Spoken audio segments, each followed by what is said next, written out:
Ah, cycling fans, the passionate, detail-obsessed, and dare I say, easily ruffled bunch in the sporting world.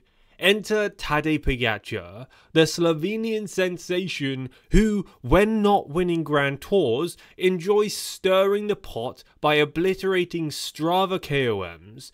But his latest escapades on the Paris-Roubaix segments have left fans clutching their pearls and crying foul play.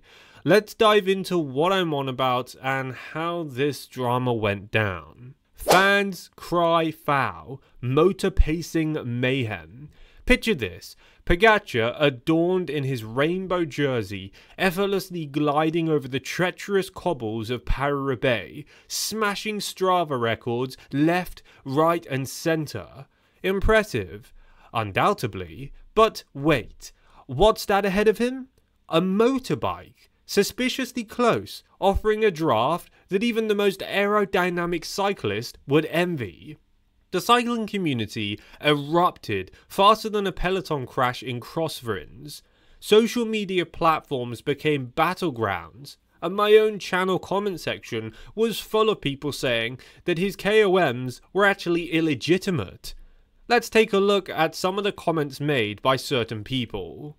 Quote, using a motorbike to pace for KOMs? Really, Tadej? What's next? A tow rope? Quote, a Strava should flag his rides. Motor pacing is cheating, plain and simple. Even fellow cyclists chimed in, a belt with a tough touch of diplomacy. Quote, while Pogačar's talent is undeniable, the integrity of KOMs must be upheld. Motor pacing skews the authenticity. The consensus? Fans felt betrayed, as if they had rediscovered their favourite energy gel and it was a flavoured sugar water rather than any form of chemical or nutrition. 2. The KOM Chronicles, records rewritten. Let's examine the segments that have been or have become the epicentre of this maelstrom. Carrefour d'Albret. Yes, I butchered the pronunciation. Deal with it. Pogačar blazed through this 2.1k segment in 3 minutes and 45 seconds, averaging a jaw-dropping 450 watts. Truet del Arenberg, a 2.4k stretch conquered in 4 minutes flat, with an average speed of 36 km an hour. Mons en Puevele. This 3k beast saw Pogačar setting a new best time of 5 minutes and 10 seconds, leaving previous records in the dust. These aren't just marginal gains, they are monumental leaps that left amateurs and pros alike questioning their life choices. Motor pacing, the grey area of cycling. Motor pacing, a training technique where cyclists draft behind motor vehicles to achieve higher speeds. While it's a staple in training regimens, its application in record-setting ventures is contentious. UCI regulations are clear. Quote, the use of motorized vehicles to pace riders during competition or for the purpose of achieving records is strictly prohibited. Strava's guidelines echo this sentiment. Quote, activities benefiting from motor pacing should be marked private to maintain leaderboard integrity. Yet, enforcement remains as inconsistent as a newbie's pedaling cadence. The ethical debate rages on. Is leveraging motor pacing for KOMs a savvy use of resources or a blatant breach of fair play? Mind games. Pogačar's psychological tricks. Fresh off his Tour of Flanders victory, where he left competitors like Van der Poel and Van Aert in his wake, Pogačar's Strava antics seem less about personal glory and more about sending a message. By decimating KOMs on Paris-Roubaix sectors, he's not just flexing his quads, he's planting seeds of doubt in his rivals' minds. The underlying message? If you struggle to keep up in Flanders, good luck on these cobbles. This psychological maneuvering isn't new. Athletes across disciplines have long used public displays of prowess to unnerve opponents before big races. In Pogačar's case, each KOM is a digital billboard proclaiming his dominance over the entire peloton. The verdict: fair or foul? While the purist in me winces at the thought of motor pacing inflating Strava achievements, it's hard to deny Pogačar's sheer talent.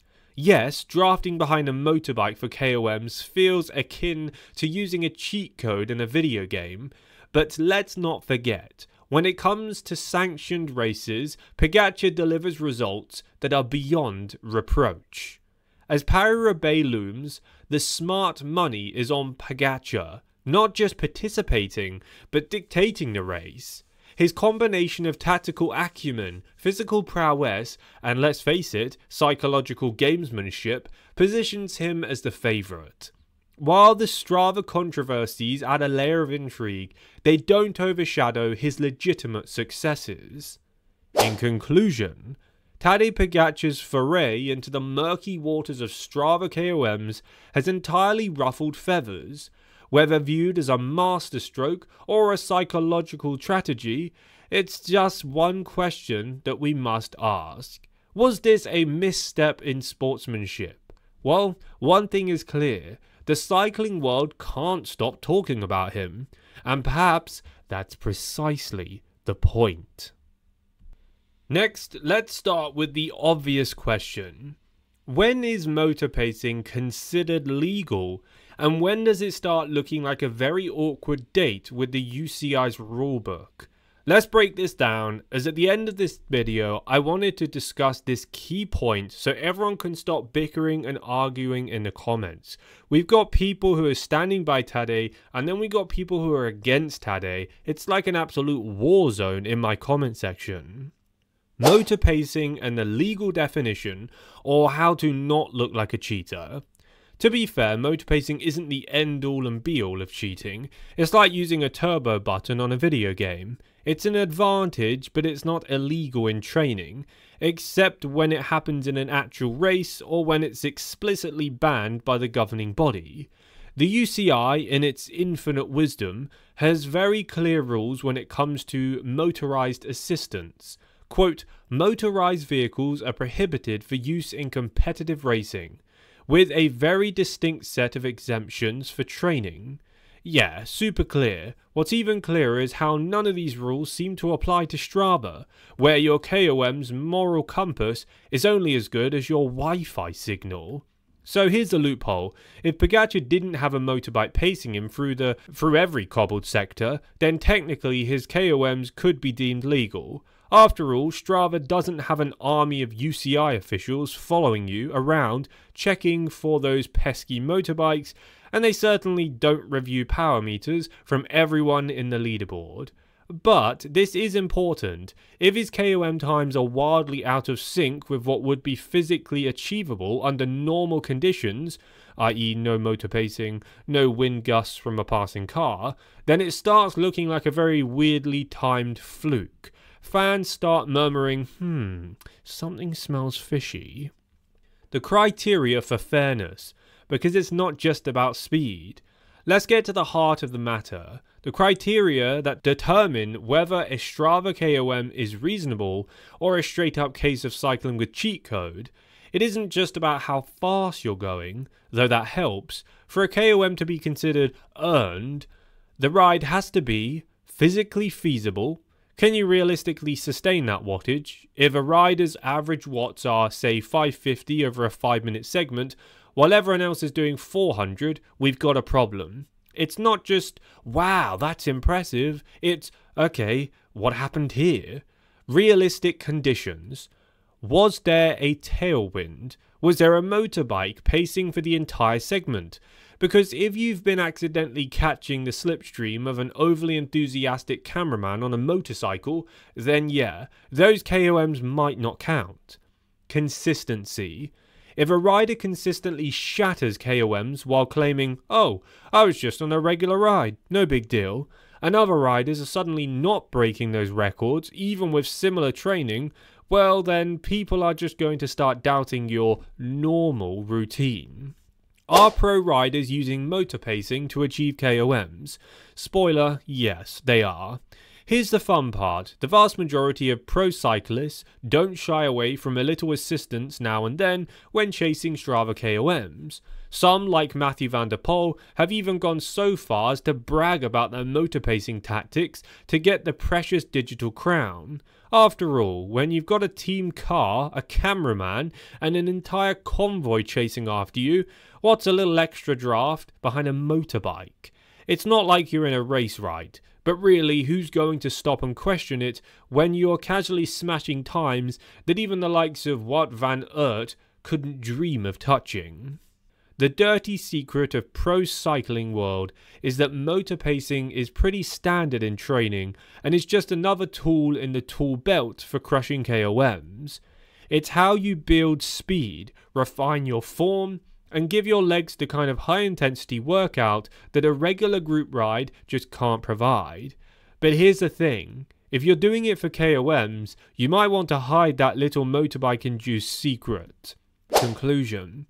Is Pogačar's Strava KOM performance the greatest show on earth, or just another excuse for training with a motorbike?